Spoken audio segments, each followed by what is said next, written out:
Сіз білесіз бе, әлемде теңіздегі ең ақылды, ең қуатты жыртқыштардың бірі касатка. Оларды өлтіргіш кит деп бекер атамаған. Ал дельфиндер ше? Біз оларды мейірімді, ойнақы жануар деп қабылдаймыз. Бірақ шындық мүлдем басқаша болуы мүмкін. Теңіз түбінде адамдарға шабуыл жасаған, тіпті өлтірген жағдайлар болғанын білесіз бе? Бүгін мен сіздерге касатка мен дельфиннің адамға жасаған шабуылдарының шынайы оқиғаларын айтып беремін. Сәлем достар, сіздермен бірге әсемнің әлемі. Бүгін бізді ерекше әрі қорқынышты тақырып күтіп тұр. Теңіздің ең ақылдысы, ең сұмдығы касатка мен дельфиннің адамға жасаған шабуылдарының шындықтарын талқылаймыз. Онда бастайық. Касатка дельфин тұқымдасына жатады. Бірақ көлемі үлкен, ұзындығы 8-10 метр, салмағы 6 тоннаға дейін. Олар топпен жүреді, ұйымдасқан түрде аң аулайды. Әлемде киллер уэлл деп аталады.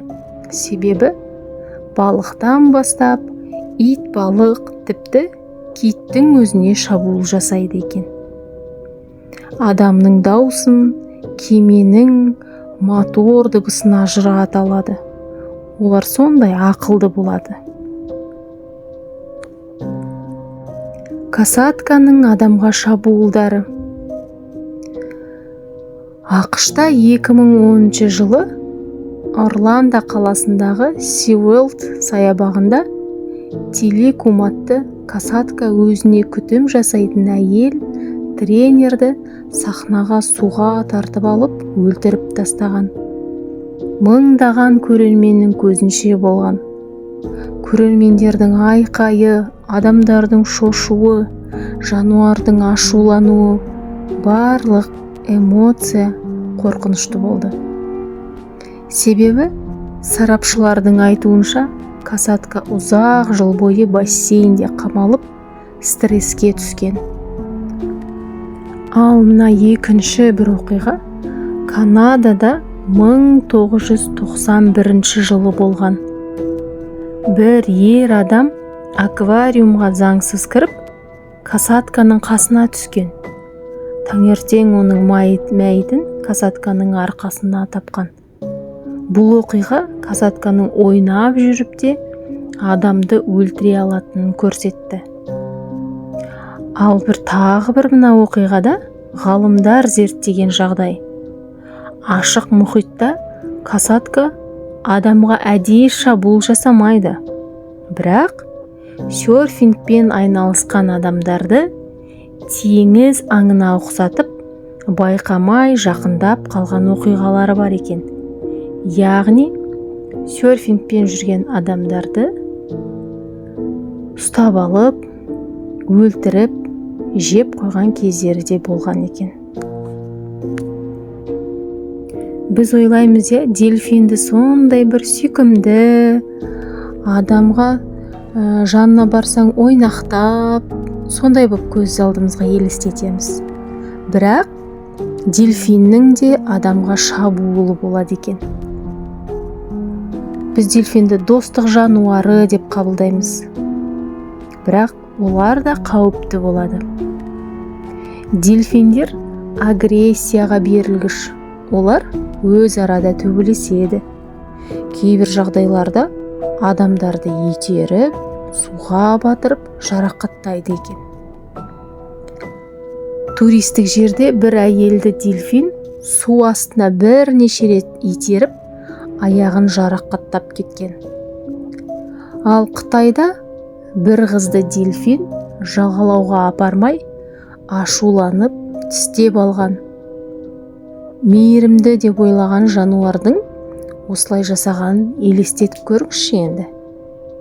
Мүлдем олай деп ойламайсыздар, біз қашанда көрсек те ойымызға тек қана дельфиннің бір момын, сүйкімді, адамдарды ойнатып қызықтырып, тұратын түрі ғана елестеп тұрады, ал бұлар да жыртқыш болады.